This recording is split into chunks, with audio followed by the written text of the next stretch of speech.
Sephora stores are everywhere you are. So just pop in when you need a brown lip to match your 90s playlist. A confidence boost before your interview? Or a last-minute gift for mom's birthday. There's always a Sephora near you. Just pop in. Use our store locator to find your local Sephora or Sephora at Kohl's. You are listening to Women's Running Stories, where exceptional women runners share inspirational stories about their running experiences. Running reminds me that I'm living. Running reminds me that I'm living, that I'm alive. And that's important for somebody who didn't want to be. Hello, my name is Naseemah Palmer. I'm from the Philadelphia area, and I am a run coach and licensed clinical social worker. Yes, this episode features the running story of Naseemah Palmer, who is a run coach and licensed clinical social worker.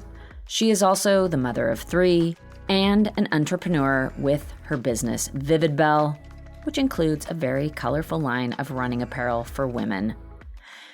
Naseemah is also a runner, and it is no exaggeration to say that for Naseemah, running has been life-changing. But before we hear more from Naseemah, I do want to welcome you to Women's Running Stories. I am Cherie Louise Turner. I am the host and producer of this podcast. Thank you for being here. Naseemah's story is incredible. And I want to thank, right up top here, Kira Smalls for introducing me to Naseemah. Kira is a runner herself, and she plays a very big role in the running community, including as the executive director of the Running Industry Diversity Coalition, also known as the RIDC. You'll hear Naseemah mention Kira in her story.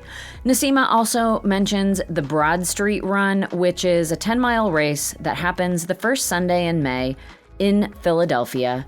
It has been going since 1980, and it is the largest 10-mile race in the country. Naseemah's entry into the running world was very much by chance, or by fate, depending on how you look at things. She hadn't pursued running previously because of how she viewed the sport. I didn't feel like I belonged, which is why I wasn't in it. I've always felt like I wanted to run prior to, but I thought that that was designated and set aside for a specific demographic of people. And I just made myself comfortable with that not being me and found other things to fill my time or to, just having other interests. So I didn't really see myself in it really at all. Yeah, so the running space wasn't a place where Naseemah saw herself.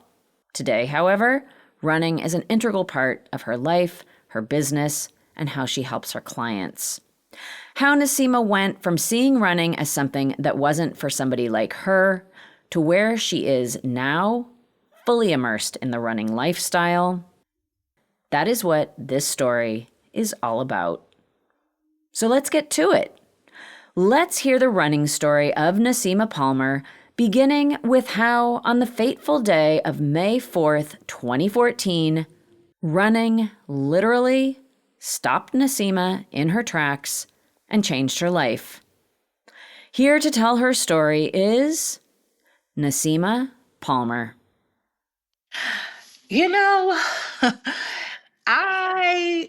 Running found me, actually. I think it knocked right on my door, on my face, and said, hey, you should try this. Because my running story started from literally postpartum. I had just had my 3rd baby, which was a girl. I have become and kind of coined myself as very much a boy mom. I grew up with my father.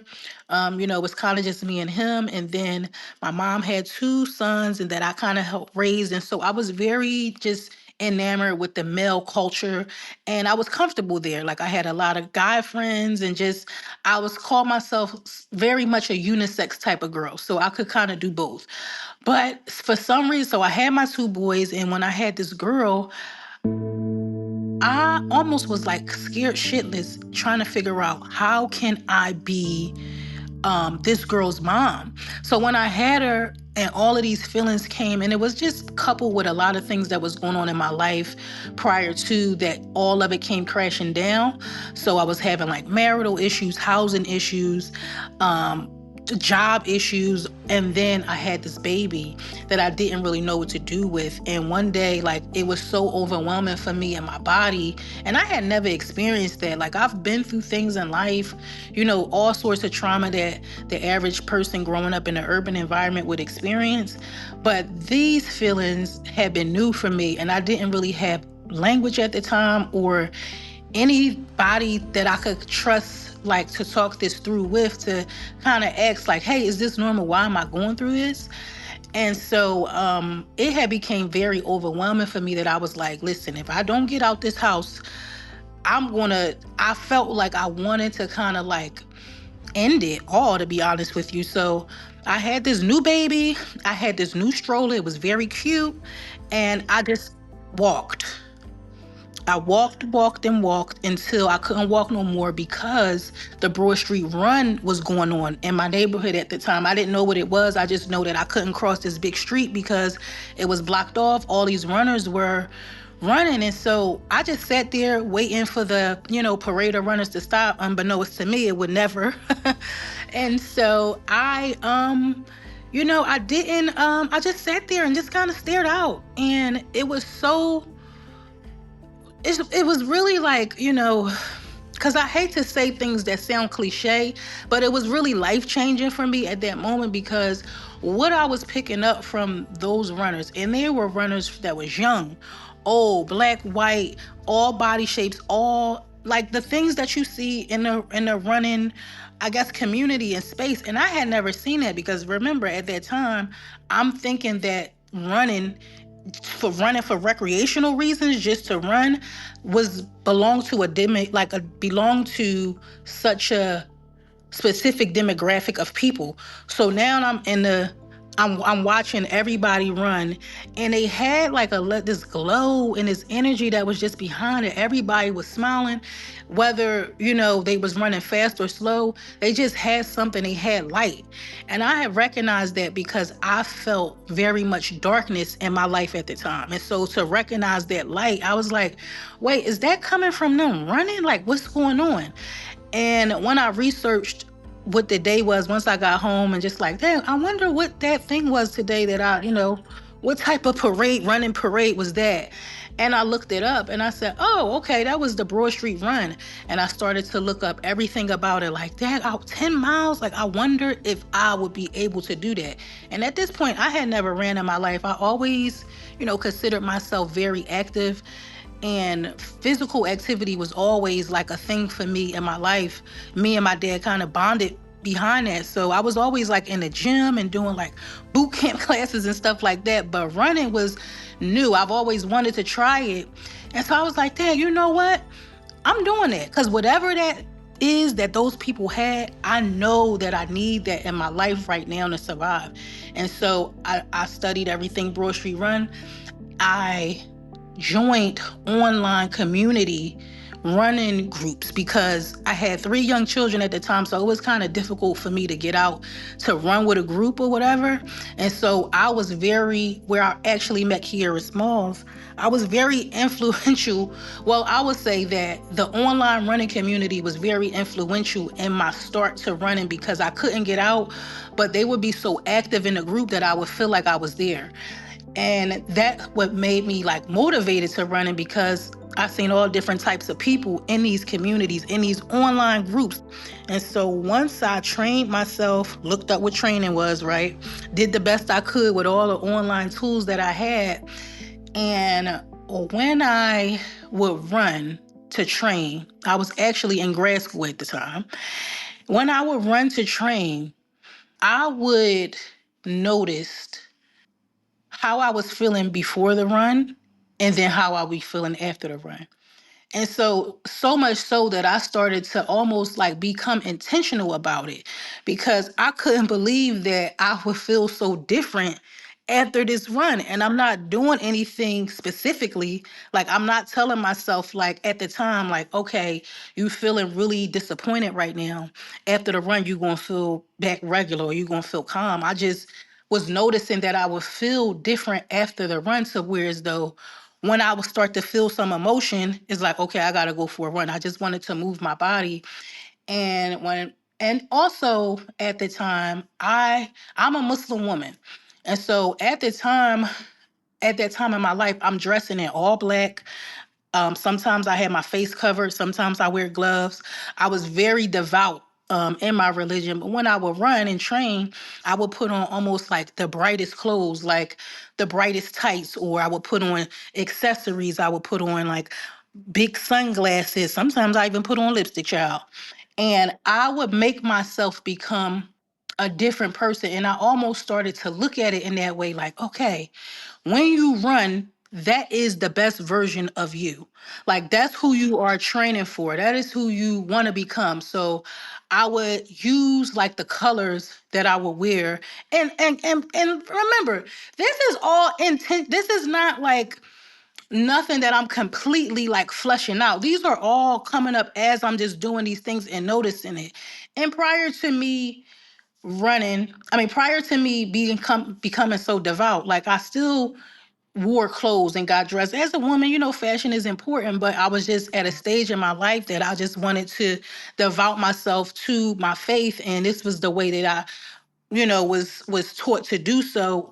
And so I feel like I was kind of getting back a version of me that I lost, but also becoming a new version of me in this current state. So I didn't want to go back. I just wanted to build on more of who I was then. And colors reminded me of that. And, when I would run, I just would feel different. And so then it became intentional. Like when I would notice feelings that would have been lingering for some days. So days when that sadness would creep up on me, I would say, okay, you know what? These are my sadness tights. Whatever pair of tights I had on, these are sad.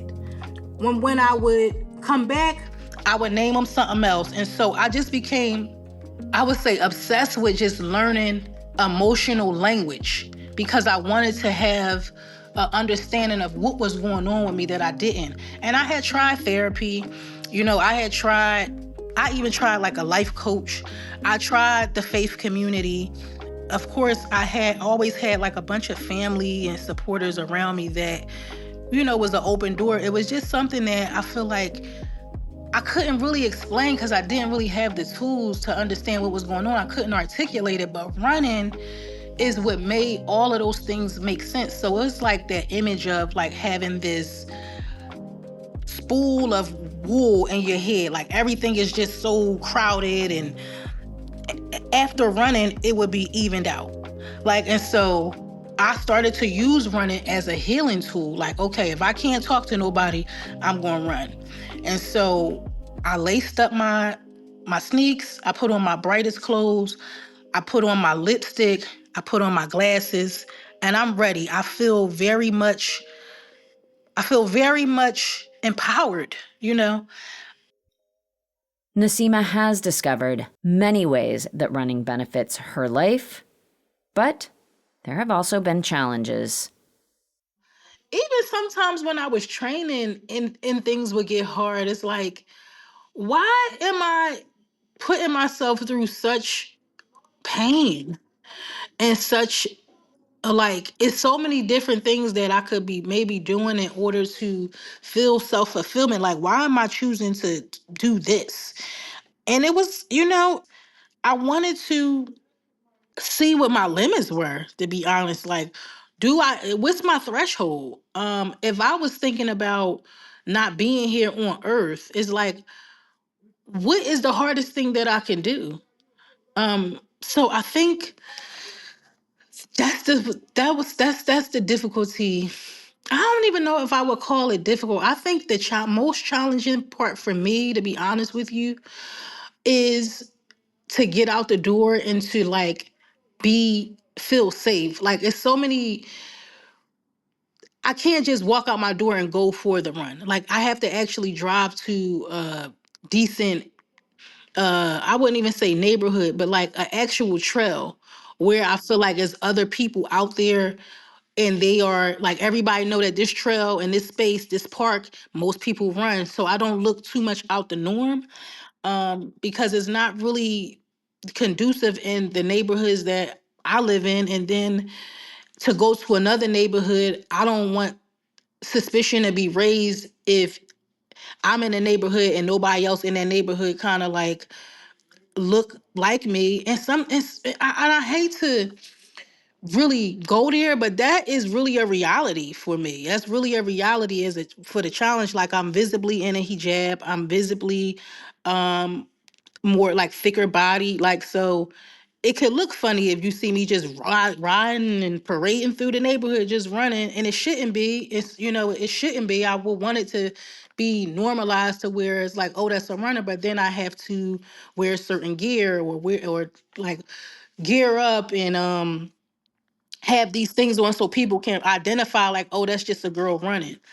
So I think getting out the door and knowing that I have to go through all that might prevent me at times when I'm not motivated, when my motivation is not enough. Like, when I want looking for an excuse to not run, it's like, well, yeah, you gotta go too far or it's too cold. So just that's more so the challenge for me. Whatever challenges Naseemah has faced, in her first year of exploring the sport, she remained dedicated to her commitment to run the 2015 Broad Street 10 miler. I wanted to do the race that called me. That's why I chose the 10 miles, because that was what I saw and that's what I thought. I wanted what I saw from that. So I, of course, felt like I had to do that specific race. And I think once I started to tap into my online community and see how many other people already did it, or how many first timers was approaching it that year, that made me feel comfortable that I could actually do it. And it was more so like, the more like, I didn't really see too many Muslim women running, which was fine, but I seen enough people that I knew from my community that was, that was doing it, or at least have done it before. I was really excited to train because I'm just a lifetime student, and I'm always like researching and reading, and just always want some type of paperwork, like some type of certification or anything. Like, I'm always just searching for that level of like belonging. So that's like the number and the actual crossing the finish line and the medal that I was going to get. All of that was incentive to me to like, you're doing this thing.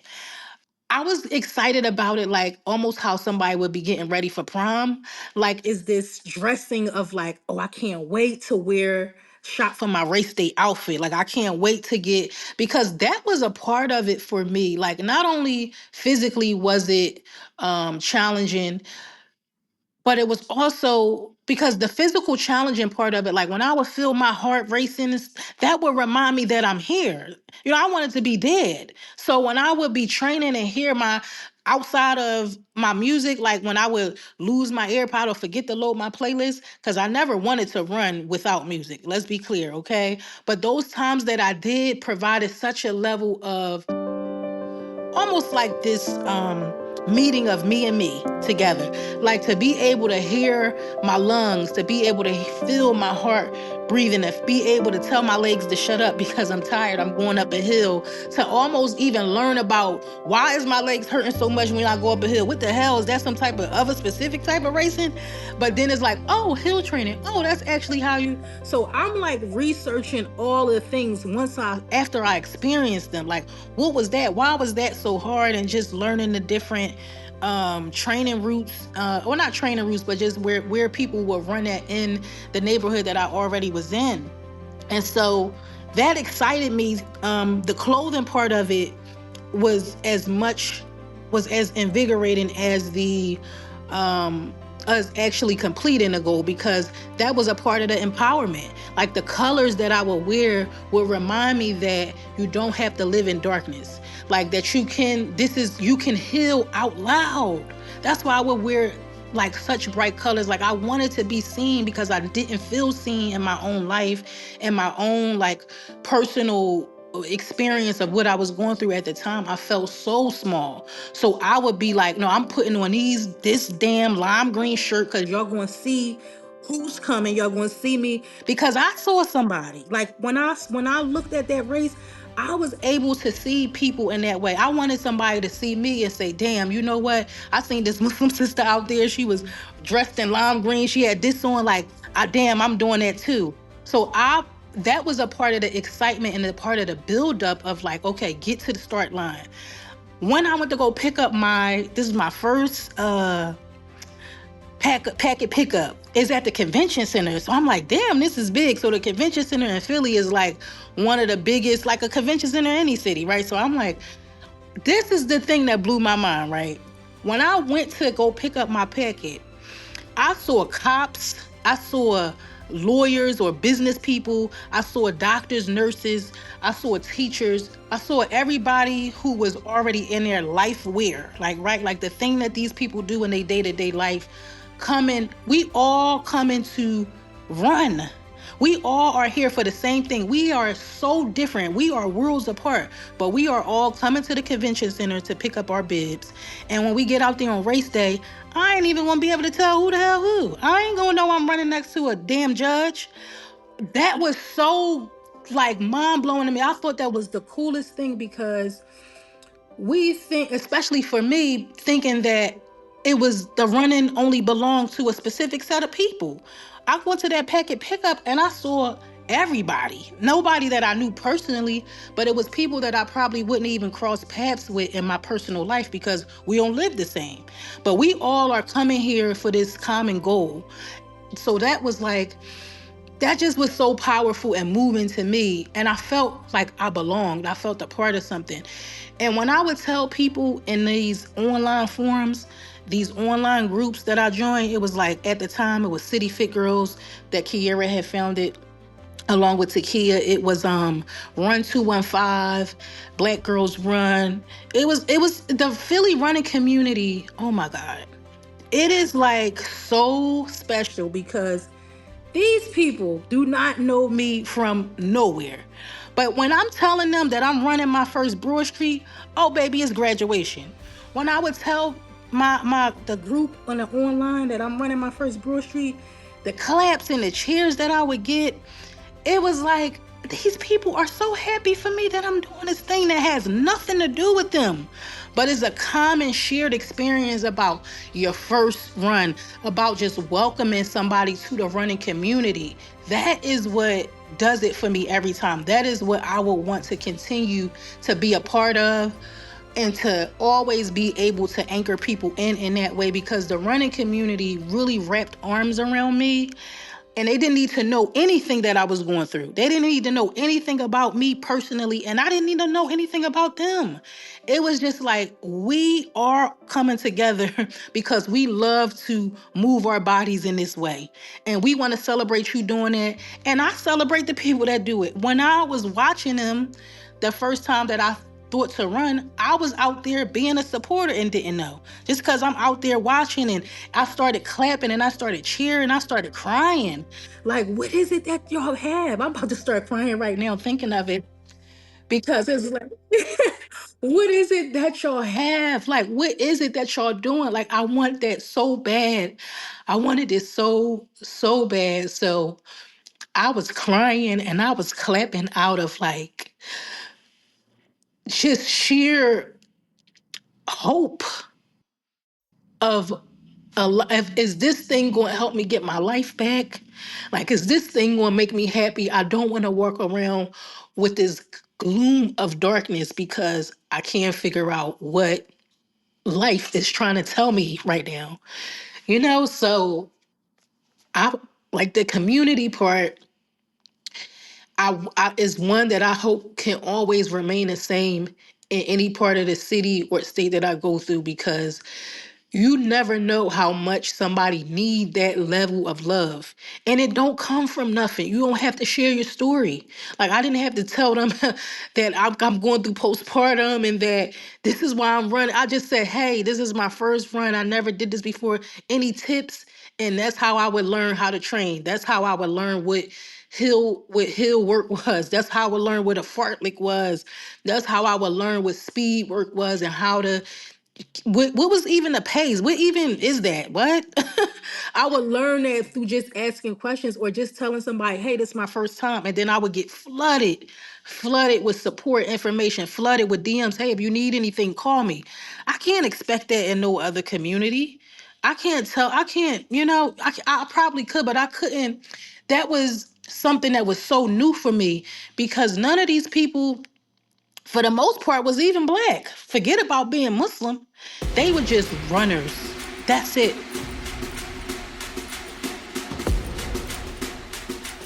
I lined up at the starting line for my first ever race, 10 miles. Girl, it rained like cats and dogs. Yeah, it was pouring down, raining the whole time. And that was the first time that it had ever rained, probably in like maybe 10 Broad Street runs in a row that I found out. Like, that was such news for everybody. But that didn't stop me. And everybody thought that I was going to, like, the people who knew, my mom and my dad, they was more so worried, like parents, like, you gonna run in all that rain? Yes, I've trained for a whole year. Yes, I am. I was so determined to run and complete that goal of mine that the rain didn't even matter. It was just like almost like an added bonus. When I completed that race, it was nothing that anybody can tell me that I couldn't do. It's transformative. I was like, and it's nothing that can be bought. And it's nothing, and you can't, nobody else can kind of like, it's your memory, it's your thing that you get to always lock and hone in on to remind yourself that I can do hard things. I can do them. I can also get through them because life is hard. Like, we can't act like, that you're not going to run into conflict in life. But when you do those things like that, nobody's telling you to go run no damn 10 miles. Nobody is telling you that you need to do this. So to know that you had the willpower to start to research how to do a thing, start it, and then finish it, what you gonna tell me I can't do? It's not too much you can tell me that I can't do if I want to do it. If I want to do it, it was like it's nothing.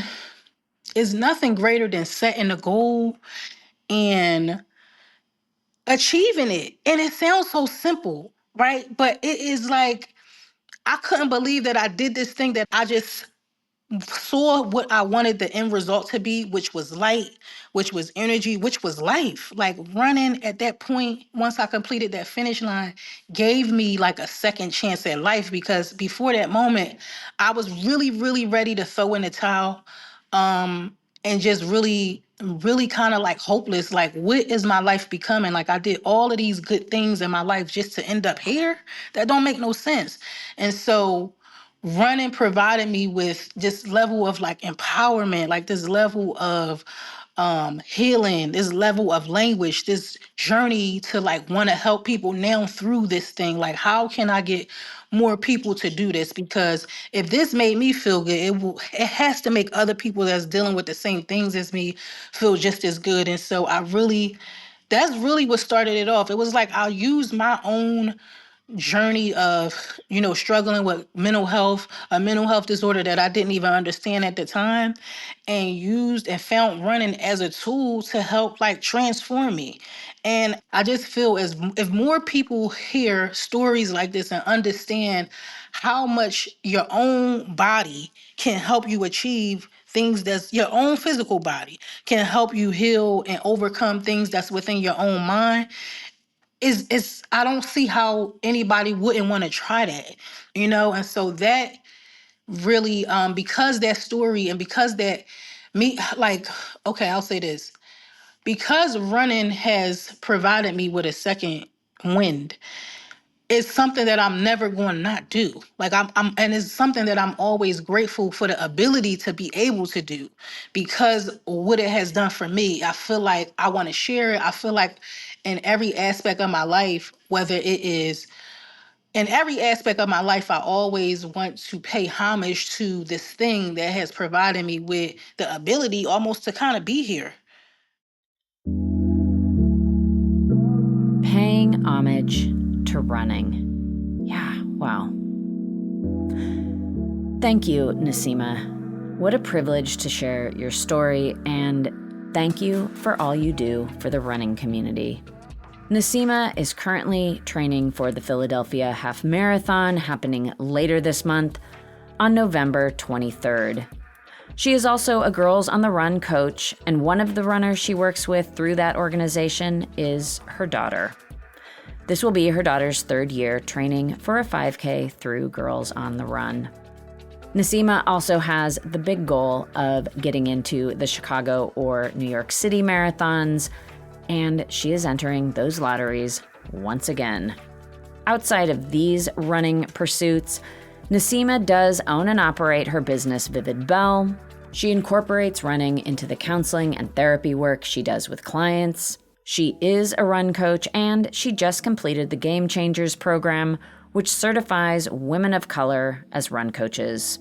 Naseemah also has plans to expand her community outreach with running. I am trying to put together my first official run because I really want to introduce members of my community and serve some of the people that I serve that deal with like drug and alcohol abuse and issues. Like I really want to be able to introduce running as a healing modality to them. So I'm in the process of trying to put together like a program in my neighborhood just to be able to start that. Yeah, Naseemah wears many hats in the running community. And you can keep up with Naseemah on social media as well as through the Vivid Bell website. Look to the show notes for links to how you can do that. I'll also provide a link to the Game Changers program. Thanks again to Naseemah for coming on Women's Running Stories and sharing her story. I really, really appreciate it. And thank you for being here and for listening. Also, thank you for sharing the podcast. I always appreciate when you share the podcast with someone else who you know will like these stories too. Word of mouth is how this podcast grows. So yeah, thank you. That is going to do it for me for this episode. I am Cherie Louise Turner. I'm the host and producer of Women's Running Stories.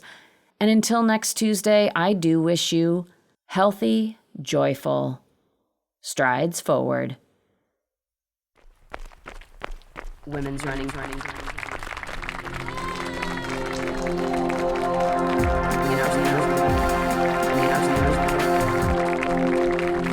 Women's running stories.